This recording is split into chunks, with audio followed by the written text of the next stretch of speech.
Yo, what's up guys, it's your boy Corey, back here with another video, and I've recently reviewed the new Samsung Galaxy Alpha, and I think it's one of the best designed smartphones of 2014, but that's my opinion. I don't know what you guys are thinking, but I do know that there's another phone out there which I think is a very nicely built device, and I think why not compare the two. So yes guys, the Samsung Galaxy Alpha up against the HTC One M8. Which one is the ultimate smartphone in terms of design for you? I'm here today to compare the two. So let me know what you guys think, and let's begin this video. Peace.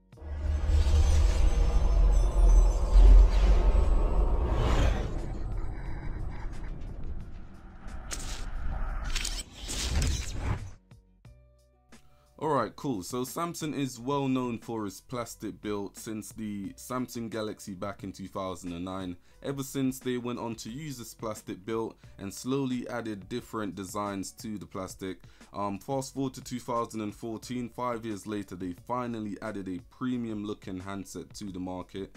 The back of the Alpha is still a plastic build to give you access to remove or replace the battery. But what makes the Alpha stands out from all the other Galaxies that it has a aluminium strip going around the phone. The edges are now rounded and slightly pokes out. A very slim design here, only at 6.7mm thick. Yes, it's even slimmer than the Apple iPhone 5-6 by 0.1mm, so that should give you an idea of how slim and slick this is. Only weighing 167 grams, so it's easy to grip, and it's not heavy at all. Once you guys pick up this phone, you see how lightweight it is, but it still has that premium look to it. In the other hand, the M8 is a classy looking handset which is a pleasure to hold. The construction is made of 90% aluminium, which is brushed aluminium, which is the only handset in the market to feature such a design. The edges and the back of the handset is rounded, which is a pleasure to feel when you pick one up. The front of the phone, you can find the well-known boom sound speakers, which is pleasing to the ears. This also makes the design of the handset stands out from the crowd of Android phones on the market. The back is non-removable, so no access to the battery. But with that said, it does give you the option to add a micro SD card on the right hand side of the phone. The handset is slightly bigger than the Alpha, and because it's made up mostly of the metal, that also has an impact on the weight. It weighs in at 160 grams and it's 9.4mm thick, so you definitely notice the difference between the two when we talk about weight and the fitness of the handset. Now, the Samsung Galaxy Alpha continues Samsung's trend of a Super AMOLED display, which is a 4.7-inch display with a 720p resolution and a pixel density of 312. The display is very sharp for a 720p res display. It's nice and bright, but I have to give this one to the HTC in this department. It features a 5-inch 1080p Super LCD touchscreen and a pixel density of a whopping 441. One of the highest pixel density on a smartphone. The display is also covered with the Gorilla Glass 3 for screen protection of any sort. So if you're someone who's clumsy like myself that puts their phones in their pockets with their keys and stuff like that, you don't have to worry too much when it comes to your HTC One M8 because of the Gorilla Glass 3. Now, Android KitKat is the heart of both the Alpha and the M8. The Alpha is currently running Android 4.4.4 and the HTC One M8 is running Android KitKat 4.4.3. So the Alpha is slightly updated in comparison to the HTC One, but nothing that you will notice again.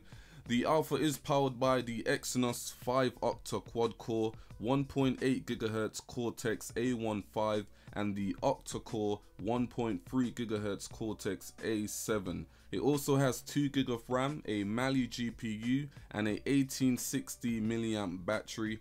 The M8 in the other hand is powered by a quad-core Snapdragon 801 processor, which is known on a lot of high-end phones out there, with 2 GB of RAM, the Adreno 330 GPU and a 2600 mAh battery.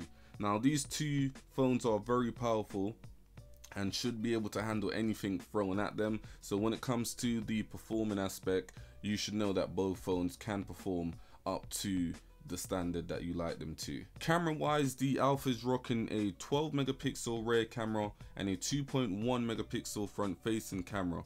The Alpha can also record in full HD, which is 1080p at 30 frames per second using the rear camera, and the front facing camera can also capture footage of 720p at 30 frames per second. There's a few camera apps which are pre-installed for you to try. If you don't like any of them, Samsung also gives you the option to go ahead to the Samsung App Store and download some different camera apps. In the other hand, the HTC One M8 is sporting a full ultra pixel rear camera and a 5 megapixel front facing camera. Now the HTC is a very nice phone when we're talking about the camera and the picture quality that it can actually produce. The videos are recorded at full HD here, but you can also record videos at 720p at 120 frames per second as well, so that's pretty handy. The front facing camera also record videos at full HD quality, that's full HD 1920 times 1080p. You also get a few apps, camera apps here as well. So you get apps such as U-Focus, which allows you to take a picture and focus mainly on the subject and have the background blurred out. You have foregrounder as well, which works the same way, but this time it allows you to add effects and stuff like that in the background, which I find to be very cool. So if you're someone who's looking for a phone with a cool camera which packs some nice camera features, the HTC One M8 will be one of the best phones to get out there on the market right now.